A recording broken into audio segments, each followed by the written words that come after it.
todas vocês, a todas.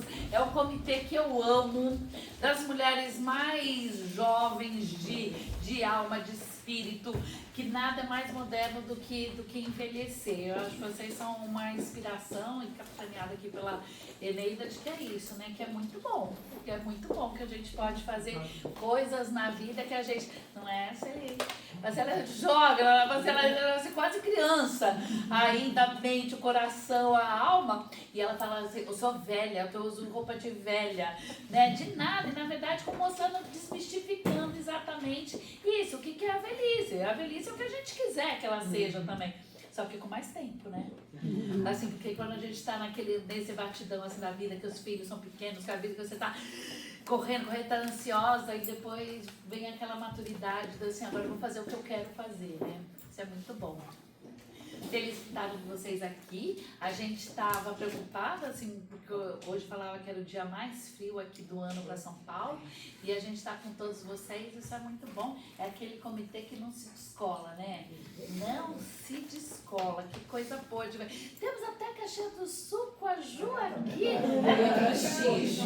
Ela veio só verdade, Ju. Olha só. É de Goiânia a Caxias do Sul. Não é? Temos Goiânia aqui. Gente, é muito. Só falta a gente internacional. É porque começou o verão lá no norte. Aí, minha filha, acaba outro dia uma líder nossa lá da Europa, ela falou, a gente estava vendo a programação da reunião e tal. Não, aqui na Europa é verão, acaba o mundo. Ninguém mais trabalha, ninguém mais faz nada, todo mundo sobe. Então é isso, por isso não a gente já teria com mulheres aqui vieram só para isso. Se fosse 2 semanas antes, a Maia estava aqui. Tínhamos uma internacional. Então, muito bem-vindas, achei super especial. Eduardo Luiz, se eu estiver falando corretamente, né? Mas, nossa, super interessante, né? Um livro curtinho e fala dessas metamorfoses. Ai, vai ser um prazer ter aqui com vocês hoje, também gravar, para que quem não pode estar aqui presente, né, nesses 154 núcleos, vai ficar também no YouTube. Vai cortar, né, no começo. Tá. Vai cortar. Vai. Então, beijo para todos vocês. Quem começa, Eneida? Você que está presente. Nossa CEO, muito obrigada pela sua apresentação. Nós vamos fazer uma apresentação, a mediação. Eu gostaria que alguém que fosse da mediação falasse o que é esse nosso projeto. Alguém se habilita? Os novos. Márcia, venha cá, por favor, porque é um projeto importante. Há 2 anos que nós estamos com esse projeto. Representando, eu sou Eneida, do Comitê de Você até uma apresentação para fazer que eu não fiz. Fala, Márcia.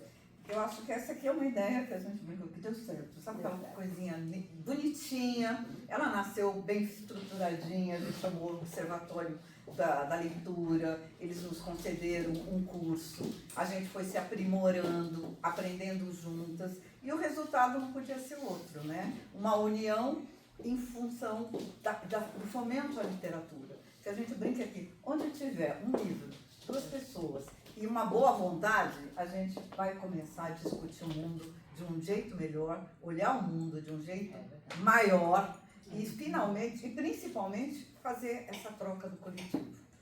Ler sozinha é bom, mas ler acompanhada e ler trocando, gente, e a gente quer, agora a Lu está capitaneando a nossa pulada de muro, que eu sempre falei que a gente está pulando o muro, porque a gente também tem que mostrar para a sociedade o que é a leitura do nosso jeito, né? Da coisa estruturada, carinhosa, acolhedora. Então, agora estamos saindo das nossas... Vamos para o MOP, Movimento Pro Idoso, levando nosso trabalho para os velhos.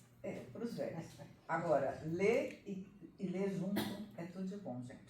De vez em quando a gente se desgarra por N agenda louca, né? Agenda maluca, mas está sempre aqui e sempre junto, né? É sempre muito bom estar junto. Tá bom, Eneida? Obrigada. E viva você que nos dá o apoio de sempre, E né? você que nos trouxe essa maravilha. A gente vai fazer ainda muitas coisas, né? Vamos lá. Agora, gente, vou chamar as mediadoras. Sueli. Vai subir. casa. Ana. Agora é com você. Obrigada. Obrigada, Nida. Eu acho que quanto mais espontâneo for, mais verdadeiro eu encontro. Eu tinha preparado uma fala de agradecer. Como nasceu esse projeto? Eu estou aqui desde 2023. Teve um acontecimento muito importante, que a Eneida me ajudou, a Márcia me ajudou, todas me ajudaram, que foi o desfile de Duda Baiduda há 2 anos atrás. E foi assim um evento que choveu, choveu, choveu. Essa sala estava lotada, acho que todas vocês lembram. E aí eu entrei nesse grupo, vou contar rapidamente a minha história, e eu não falto mais. Todas as quintas, cadê a doutora Fabiola? Aqui. Todas as quintas tem reunião das 8 às 9 da manhã, e é online. E tem assim, não tem um tema, hoje a gente vai discutir isso, aquilo não.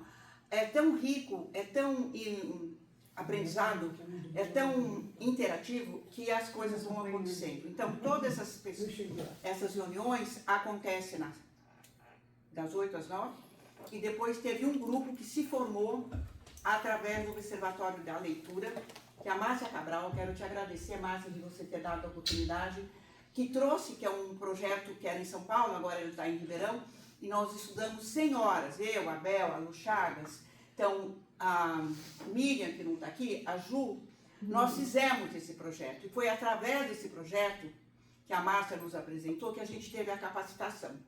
Que se você, esse é o projeto do Comitê 60+, que é assim, eu acho que tudo é rico, mas esse projeto que eu acredito que transforma as pessoas, que é pelo viés da literatura. O ano passado a gente estudou Cecília Meirelles, nós lemos conto, poesia da Cecília, do Machado de Assis, do Rubem Alves, da Clarice, da Cora Coralina, então, que foi o desafio também de essas escritoras entraram na nossa vida, a gente permitiu. Então, a riqueza da literatura te permitir a ter um novo olhar para o teu cotidiano. Então, eu quero agradecer ao Grupo Mulher do Brasil, a Eneida, o Comitê 60+, todas as mediadoras, e em especial a Márcia Cabral. Obrigada, Márcia. Acho que eu pulei um pedacinho. E esse é o objetivo, né? Qual que é o objetivo nosso? É fazer da literatura as nossas mudanças. E a mudança só acontece quando é do individual para o coletivo. E no coletivo ele amplia, tem mais luz, tem mais foco. Ao ler um poema, e hoje a gente foi à leitura do livro, cada um vai ter uma leitura, cada um vai ter uma interpretação. E vai ser o seu conteúdo interno que vai interagir com o conteúdo do coletivo. Esse é o desafio, acho que é do viver, né, da nossa vida. A nossa vida é assim, cheia de transformações. E esse material é nosso, do Comitê 60+, que é todo cuidado, das 9 às 10, as mediadoras novas também estão desafiando. Hoje é um desafio para elas, não é desafio não, todas sabem muito, muito, muito. Então, mas elas também estão na formação. Então, não é treinamento, a gente está se formando todos os dias, todas as horas. A hora que você leu um texto, A Inveja, do Machado de Assis, cada um vai falar da inveja, o que tem dentro do teu coração. E vai aceitar a tua inveja e não vai negar que você não é invejoso. Né? Então, é bem amplo, e ter a coragem de falar. Ter a coragem de falar dos medos, da inveja, da tristeza. E nesse momento, a gente fez várias leituras. E primeira vez que a gente escolheu um livro para discutir, refletir, né? Pensar, ver as diferenças individuais que possa ampliar o coletivo. Então a gente pensou nesse livro. Ele é vou falar um pouquinho dele, ele é francês, ele tem apenas 33 anos, nasceu em outubro de 1992. E através da escrita, das dores, da autobiografia, ele transformou a vida dele.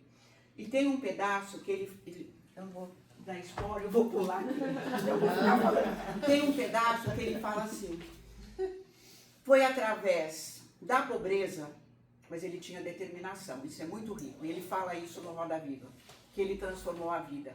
Foi através da dor, da homossexualidade, da rejeição do qual a sociedade olha e fala alto, não se veste bem, essas coisas da burguesia que a gente fala. Então, ele precisou se transformar. E na transformação dele, ele ganha visão no mundo que estava aqui o ano passado. Então,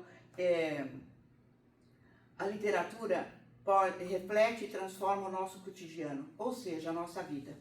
E é isso que o Comitê e o Grupo Mulheres do Brasil está fazendo conosco. E quem não faz parte está convidada para entrar nesse grupo das quintas-feiras, tá? E agora você me apresenta.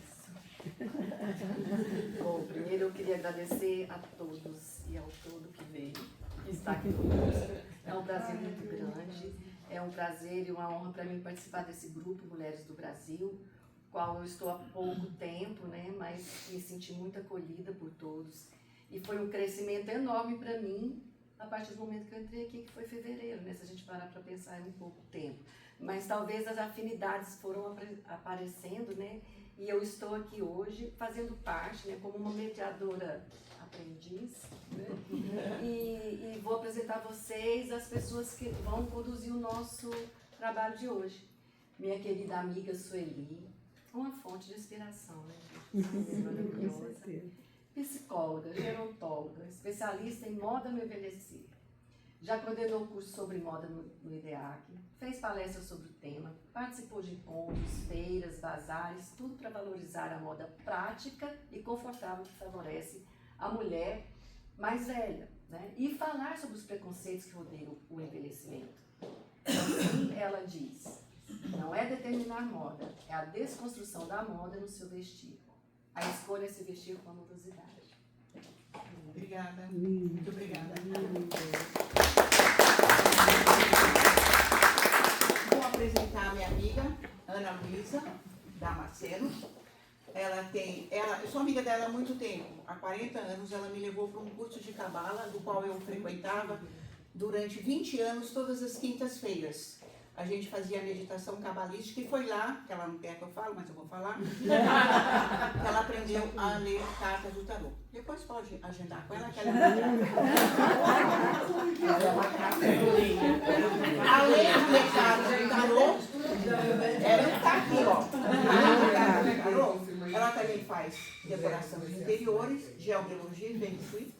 Mas uma coisa que ela faz, que eu fico passada de ver, ela é um pouquinho chata, igual eu. Mas ela restaura os livros. Sabe aqueles livros da biblioteca antiga? Sabe aqueles livros assim? A Bíblia, que está toda descabelada, ela restaura e entrega maravilhosamente. Então, ela é detalhista. E às vezes, quando eu sou muito detalhista, eu fico nervosa, eu não gosto. Mas ela é perfeita. E ela faz também... Ela participa de vários grupos na área de artes, pintura e meditações e design de interiores. Eu sei que ela ficou numa casa de uma biblioteca, tinha uma biblioteca, ela ficou 10 anos restaurando a biblioteca. Então, Ana, muito obrigada por você ter aceito, por você ter vindo, sabe? E a gente está aprendendo a conviver com as diferenças individuais. Sim.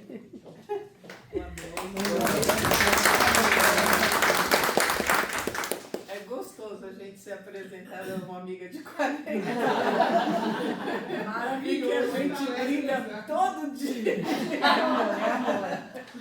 Mas é um super prazer estar aqui com vocês. Eu sou uma faz tudo dentro da arte, né? E é com muito prazer que eu estou entrando no Mulheres do Brasil desde o ano passado, com as pedrinhas, que eu comecei, essa é a minha primeira pedrinha na casa. E tenho o prazer de também falar da Carla, né? Que ela é graduada em odontologia, ela é especialista em mestra em radiologia, é doutora em ciência da saúde, porque ela é Goiânia, olha que ela veio de longe. E atua atualmente como radiologista lá em Goiânia. E é amante de literatura, de português, pela escola lá no Rio de Janeiro, na universidade. E a paixão que ela tem está aqui com a gente na literatura, né? Continua. Prazer.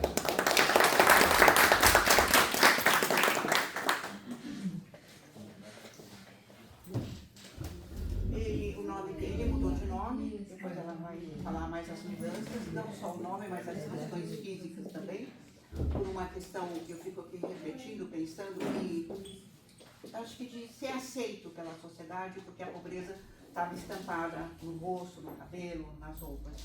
Ele nasceu em Alencourt, que é na Picardia, norte da França, em 92, 30 de outubro. O que é importante nessa escrita dele? Ele faz a autobiografia dele, ele fala da dor, ele fala da pobreza, era sustentado pelo governo francês, pelas políticas públicas, e fala também da rejeição. E tinha duas rejeições, né? O problema com o pai e o problema com a mãe. A grande embate dele era a ambiguidade, a relação de amor e ódio com a mãe. Então, e através desse, tem outros livros que a Ana vai falar, ele faz uma escrita honesta e muito afiada, ele é de verdade. E quando a gente é de verdade, não dá para ficar enganando o mundo. Então, pode.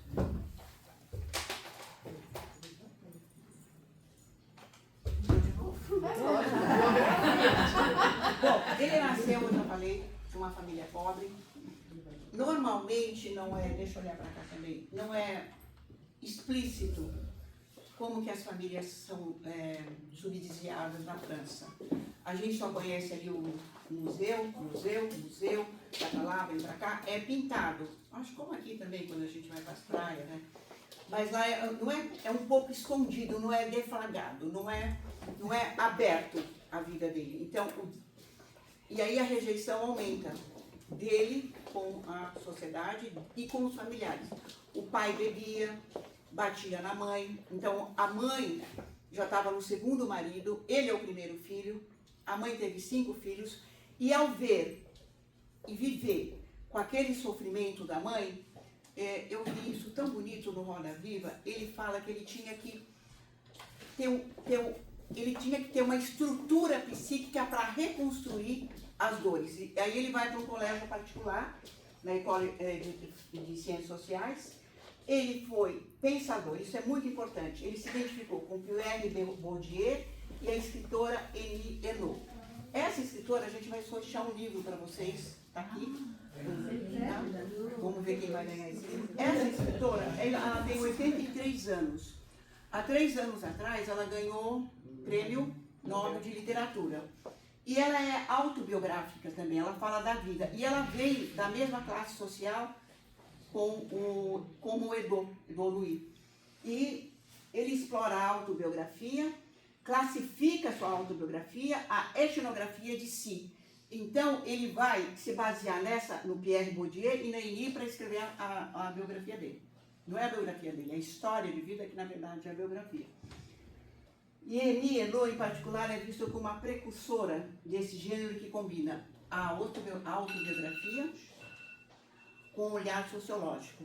E nesse documentário, neste Roda Viva, que ele fala muitíssimo bem, está em francês, mas depois tem a tradução.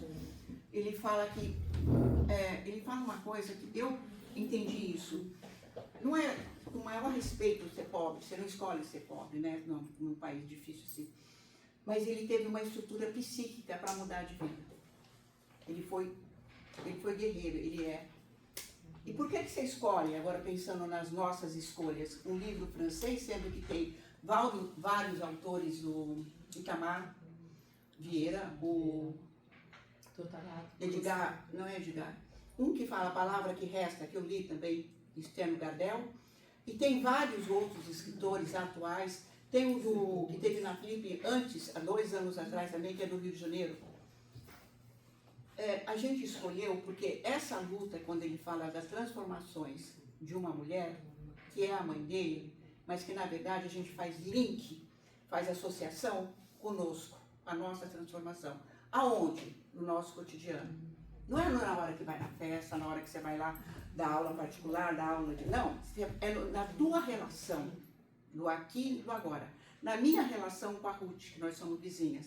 Na minha relação com a Eneida, que ela é a coordenadora do Comitê 60+, é aí que quando aparece a alegria, ou aparece o embate, e você vai se conectar, é nessa transformação. É na dor, é na alegria, é na tristeza.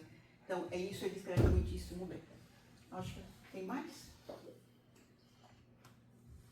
Bem, O editor, agora eu tenho que falar, né? O editor, com muito mais de 20 anos, troquei o meu sobrenome, veja só, mudou o nome, transformou o rosto, tá? Redesenhou o contorno dos cabelos, tá? Passou diversas cirurgias e reinventou a maneira até de se movimentar. Tá?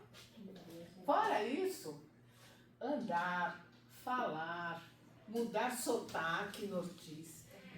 Ou seja, ele realmente se metamorfoseou. Isso tudo está escrito no livro, no método. Bem, os desafios do escritor. Como a Sueli falou, ele vem de uma família operária do norte, né, da França, e ele fala muito bem isso, que ele traz a literatura foi a ponte que o levou a transpor tudo o que ele sofreu. Mas ele fala que essa violência que ele sofreu é que o levou a realizar todo o trabalho dele. Ele se diz um trânsfuga, que é aquele que sai de uma classe social e vai para outra, mas que ele não se vangloria disso, como se fosse, eu consegui. Ele leva isso para que isso seja a voz daquelas pessoas menos favorecidas. Então, esse escritor teve vários desafios. E aí ele transforma a história pessoal dele em universal, ao misturar a memória afetiva e a crítica social, a classe política, pobreza e preconceito. Tanto que para ele o ato de escrever é um ato de denúncia e de transformação social. A literatura é o espaço onde podemos denunciar e transformar aquilo que nos oprime. Nesse contexto, Edouard Louis ganhou o prêmio Pierre Guénon contra a homofobia e pela igualdade de direitos em 2014, por sua obra O Fim de Edi. Nessa obra, O Fim de Edi, onde ele relata toda a transformação que ele teve, onde ele mudou o nome, como a colega falou, mudou o seu nome, o jeito de andar, para que fosse aceito numa classe a qual ele também achava que a literatura só poderia ser dessa classe, que é a da burguesia.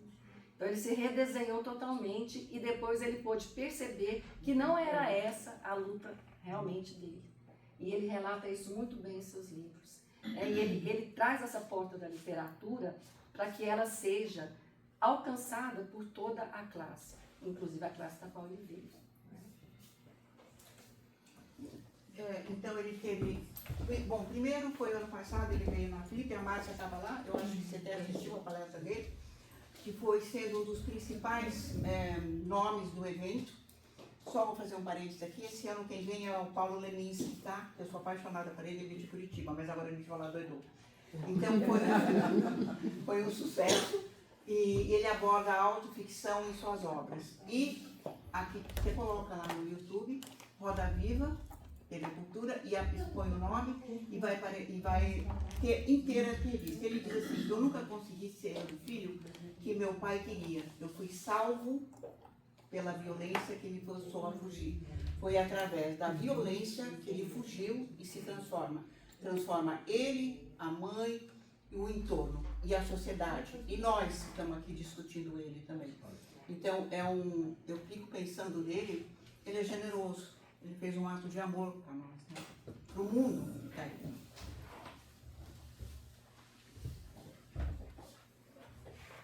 Bom, ele escreveu vários livros. Esse é a capa do livro que nós estamos começando a comentar.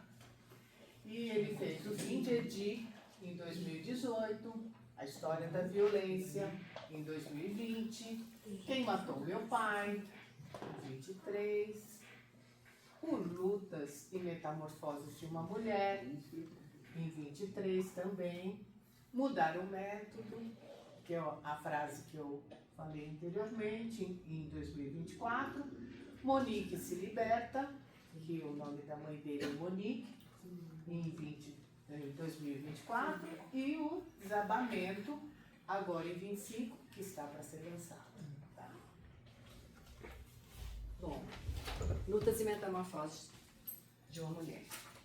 Vou fazer uma leitura de uma resenha que vai ser o fio condutor para a nossa apresentação daqui para frente. A gente entregou para vocês, vocês podem acompanhar lendo, ou vocês podem... É bom você pegar o microfone Agora para baixo. eu quero o microfone. Tá ligado já, gente. Eu sempre gosto de barulho.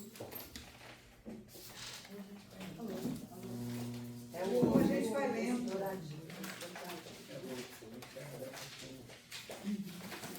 Alô.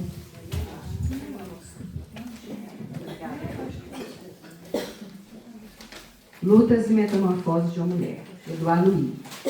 O livro nos traz uma descrição crua da vida de uma mulher em seu contexto socioeconômico de uma família operária nos anos de 1990, em uma região interiorana no norte da França.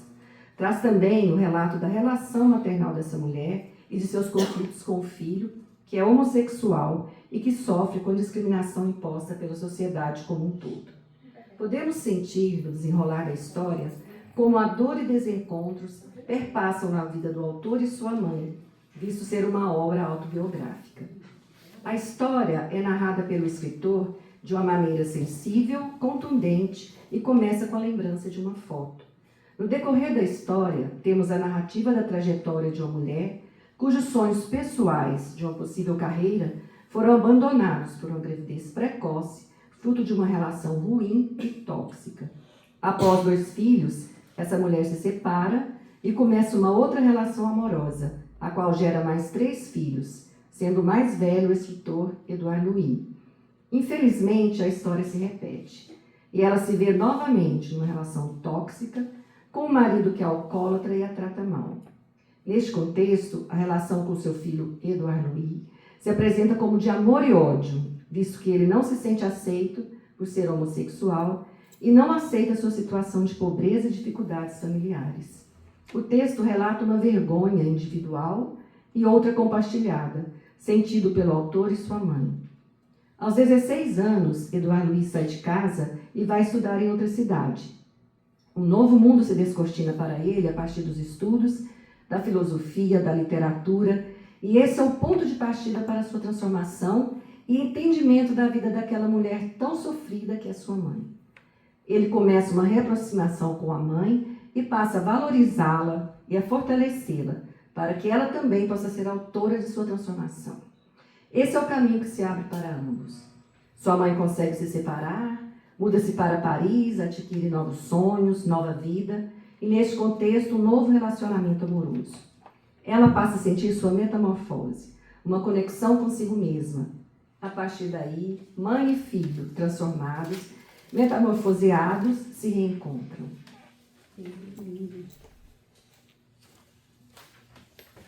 Tudo começou com uma foto. Eu não sabia que essa imagem existia, e nem que estava comigo. Quem me deu e quando? Também não consigo palavras para expressar o que eu sinto com essa foto. Não era para mim. Isso. Também não consigo expressar com palavras o que tem nessa foto. Tudo dela, tudo da minha mãe, seu olhar, sua pose, balançar os seus cabelos, tudo evocava liberdade, uma infinidade de possibilidades à sua frente. Inclusive, poderia ser até a liberdade. Agora pode mudar, né? Ela nunca ouvia música, punha-se a assobiar e a cantar. É a música da minha juventude. Memória, lembranças afetivas. Eu não entendia por quê, mas detestava vê-la feliz. Detestava ver aquele sorriso em seu rosto. Sua súbita nostalgia. A sua serenidade me incomodava.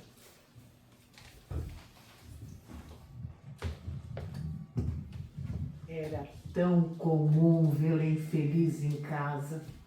A felicidade em seu rosto me parecia um escândalo.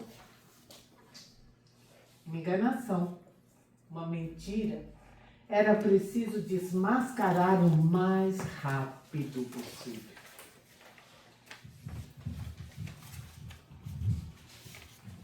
Meu pai gritou com ela, na frente de dezenas de pessoas. Ei, sua vaca gorda, vem cá. Sentia-se humilhada, mas ela não tinha escolha, ou pensava que não tinha. A fronteira entre as duas coisas é difícil de definir, e ela ficou com ele por 20 anos. Um dia falei, diante de toda a família, queria que a senhora Berti fosse minha mãe, fosse minha professora, a senhora Berti, que fosse a minha mãe. Eu não tinha dimensão do certo e do errado naquele momento. Um dia estou com a minha amiga Cindy brincando na escola e uma pessoa passa, uma mulher. E a Cindy pergunta, você conhece aquela mulher? E ele teve a coragem de falar, não conheço, nunca vi.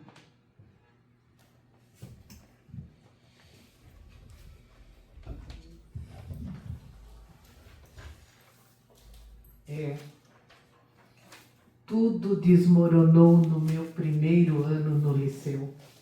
Fui a única pessoa da família a começar a estudar. Lá no liceu, fui brutalmente confrontado com um mundo que eu não conhecia. Quando eu voltava à nossa cidade, nas primeiras vezes queria mostrar a você que pertencia a um novo grupo. A um grupo novo agora. Isso é o que estava se tornando a distância entre a minha vida e a sua. Quando eu era criança, sentíamos vergonha juntos, da nossa casa, da nossa pobreza. Agora eu estava envergonhado de você. Nossas vergonhas se separaram.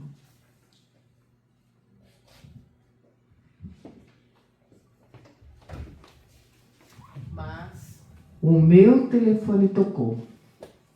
Sua voz ressoou na escuridão, em torno de mim.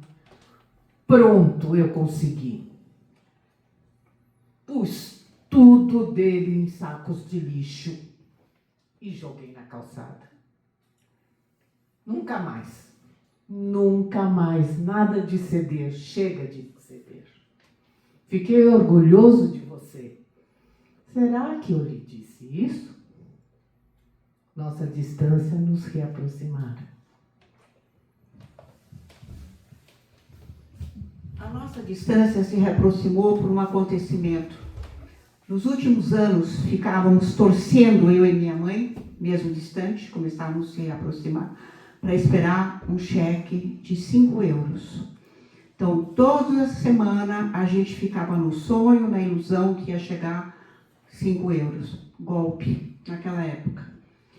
Foi através desse sonho de golpe, de ter um cheque de 5 euros, que houve a nossa reaproximação. Senão eu não teria lembrado.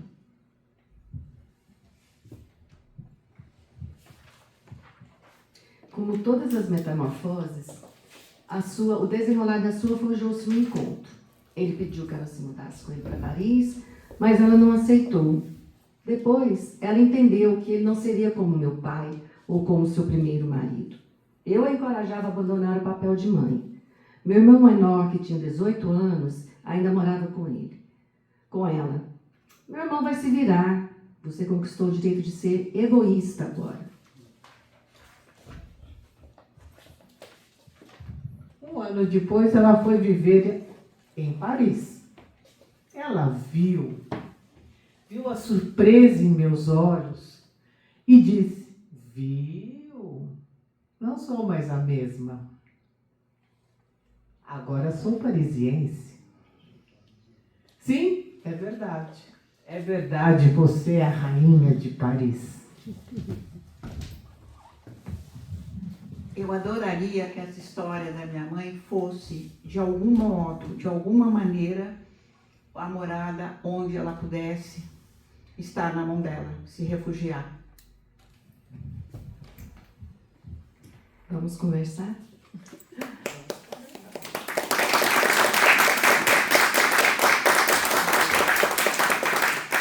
Como o nosso intuito aqui, né, como a Sueli tanto falou, e acho que é uma voz geral nossa, né, do Grupo do Brasil, de todas que a gente acolhe, a reflexão a partir das nossas vivências com a vivência do autor. E esse autor, ele faz uma coisa que a Conceição Evaristo fala aqui no Brasil, de escrevivência, né? Você escrever a partir das suas vivências. E através da literatura, a gente abre para isso. num contexto de escritor e de leitor também. O Eduardo Louis, ele fala que ele gostaria que, quando as pessoas terminassem de ler os livros dele, estivessem com raiva daquilo que ele estivesse denunciando, e com vontade também de transformar aquilo, né, numa voz geral. Então, a gente quer conversar com vocês. Faça honra. Vocês acham que a educação, a literatura, pode ser essa ferramenta de transformação social? De transformação social, como ele propõe, e ela está ao alcance de todos? Qual foi o momento em que a leitura deste livro, ou nossos comentários, tocou a sua alma? Você conseguiu, em algum momento, aqui e agora, do que foi falado, do que foi apresentado, do que foi lido, do que foi escutado, se tocou? Você consegue pensar numa transformação que você já fez, o que você gostaria de fazer, se é possível fazer, mesmo com 60, com 70, mesmo sendo velha?